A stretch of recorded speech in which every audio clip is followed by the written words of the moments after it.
ठंडी रोटी। एक लड़का था, लड़का बड़ा हुआ तो माँ ने लड़के का शादी कर दी, परंतु वो कुछ कमाता नहीं था, सारा दिन आवारा घूमा करता। माँ जब भी उसको रोटी परोसती थी तब वो कहती थी कि बेटा ठंडी रोटी खा लो। लड़के की समझ में नहीं आता था कि माँ ऐसा क्यों कहती है, फिर भी वो चुप रहता और रोटी खा लेता। ऐसा ही चलता रहा। एक दिन माँ किसी काम से बाहर गई तो जाते समय अपनी बहू को कह गई कि जब लड़का आएगा तो उसे रोटी परोस देना, रोटी परोस कर कह देना कि ठंडी रोटी खा लो। उसने अपने पति से वैसे ही कह दिया तो वो चिढ़ गया कि माँ तो कहती ही है, ये भी कहना सीख गई। वो अपने पत्नी से बोला कि बता रोटी ठंडी कैसे हुई, रोटी भी गर्म है, दाल साग भी गर्म है, फिर तू ठंडी रोटी कैसे कहती है। वो बोली ये तो आपकी माँ जाने, आपकी माँ ने मुझसे ऐसा करने के लिए कहा था, इसलिए मैंने कह दिया।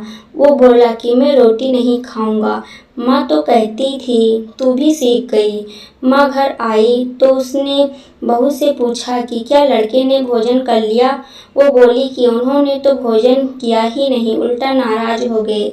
माँ ने लड़के से पूछा तो वो बोला कि माँ तो रोज कहती है कि ठंडी रोटी खा ले और मैं सह लेता था, अब ये भी कहना सीख गई। रोटी तो गर्म होती है, तू बता कि रोटी ठंडी कैसे है।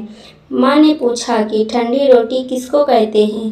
वो बोला सुबह की बनाई हुई रोटी शाम को ठंडी होती है, ऐसे ही एक दिन की बनाई हुई रोटी दूसरे दिन ठंडी होती है, बासी रोटी और ताजी रोटी होती है।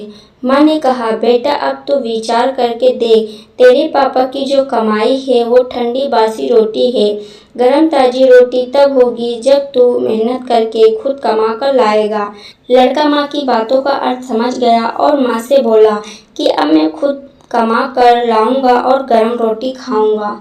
दोस्तों इस वीडियो के बारे में आपकी क्या राय है, कमेंट करके जरूर बताइएगा। वीडियो पसंद आई हो तो लाइक शेयर करना मत भूलना।